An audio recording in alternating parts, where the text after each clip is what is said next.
Hai guys, saya Raherli Putri Sipayung dengan NPM S1J021002. Saya berasal dari kelas 2B Pendidikan Non-Formal, mata kuliah Pengolahan Pendidikan dengan dosen pengampu Dr. Muhammad Kristiawan MPD. Kita akan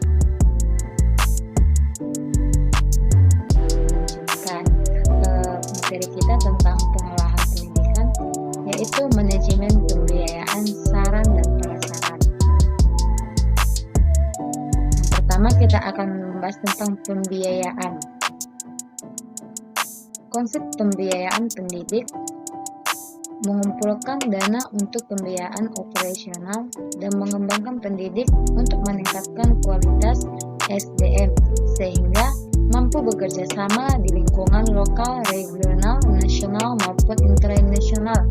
Pengelolaan atas segala proses keuangan di sekolah atau madrasah atau lembaga pendidik guna memaksimalkan pencapaian tujuan kegiatan sekolah.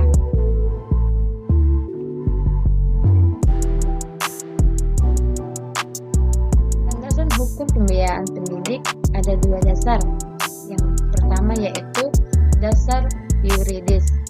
Pancasila, Republik Indonesia mengaku Pancasila sebagai kedaulatan tertinggi dan menjadi landasan hukum atas setiap penyelenggaraan segala bentuk kegiatan. Undang-Undang Dasar 1945 berkata mencerdaskan kehidupan bangsa ini, berarti bahwa setiap lapisan masyarakat berkewajiban untuk serta melaksanakan pendidik.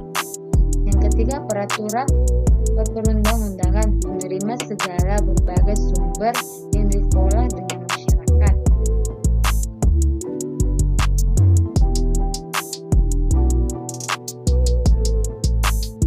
Yang kedua yaitu dasar filosofis. Hampir dapat dipastikan bahwa proses pendidik tidak dapat berjalan tanpa dukungan biaya yang memadai. Sementara itu, pendidikan nasional kita dihadapkan pada masalah peningkatan kualitas, peratapan kesempatan keterbatasan anggaran, dan belum terpenuhinya sumber daya dari masyarakat secara profesional sesuai prinsip pendidikan sebagai tanggung jawab bersama antara pemerintah, masyarakat, dan orang tua. Sumber keuangan sekolah, orang tua, pemerintahan pusat, pemerintahan daerah, masyarakat, fasilitas sekolah, siswa dan pemilik sekolah atau yayasan.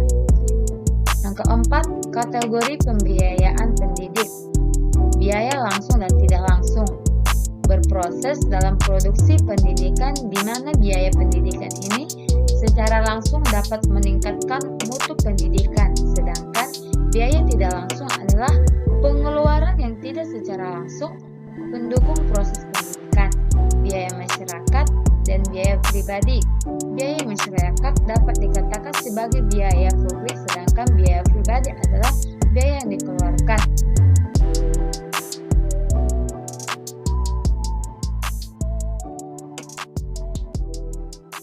Pendekatan biaya satuan pendidik. Pendekatan Marco mendasarkan perhitungan keseluruhan jumlah pengeluaran pendidikan yang diterima dari berbagai sumber dana kemudian dibagai jumlah peserta didik. Yang kedua, pendekatan mikro mendasarkan perhitungan biaya berdasarkan alokasi pengeluaran per komen pendidik yang digunakan oleh peserta didik. Yang keenam, fungsi pembiayaan pendidik memungkinkan penyelenggaraan pendidik dilakukan secara efisien dan dalam arti dana yang diperoleh dapat digunakan untuk mencapai tujuan tertentu yang diinginkan, memungkinkan ketercapaian kelangsungan hidup lembaga pendidik, dapat mencegah adanya keliruan, kebocoran, atau penyimpangan penggunaan dana dari rencana semula, menggambarkan target-target yang akan dicapai sekolah atau madrasah. Yang kedua, kita akan membahas tentang manajemen saran dan prasarana. Pengertian saran dan prasarana. Manajemen saran dan prasarana adalah suatu kegiatan bagaimana mengatur dan mengelola saran dan prasarana pendidikan secara efektif dan efisien defisit dalam rangka mencapai tujuan yang telah ditetapkan.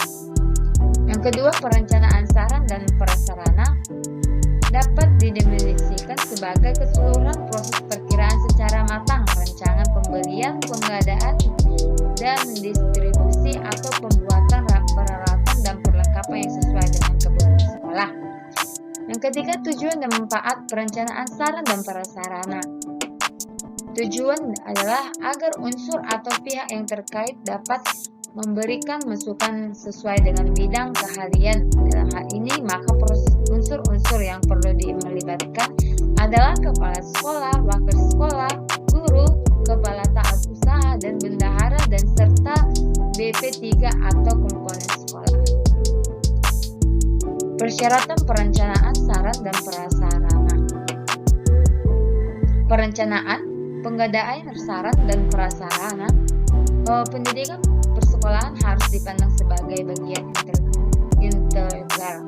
Perencanaan harus jelas, berdasarkan atas kesepakatan dan keputusan bersama dengan pihak-pihak yang terlibat dalam perencanaan, mengikuti pedoman atau standar jenis kualitas atau kualitas sesuai dengan skala prioritas.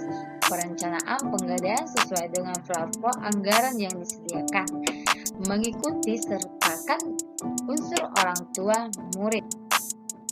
Perencanaan pengadaan barang bergerak dan barang tidak bergerak, barang bergerak, barang tidak habis pakai, barang tidak bergerak. 6.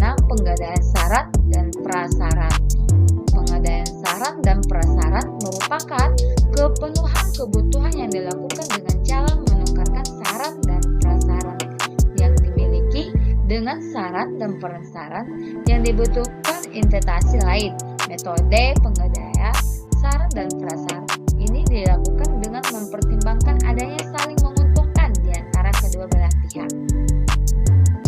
7. Inventarisasi syarat dan prasarat merupakan pencatatan atau pendaftaran barang-barang milik sekolah ke dalam suatu daftar inventaris barang serta tertib dan teratur menurut ketentuan dan tata acara yang berlaku.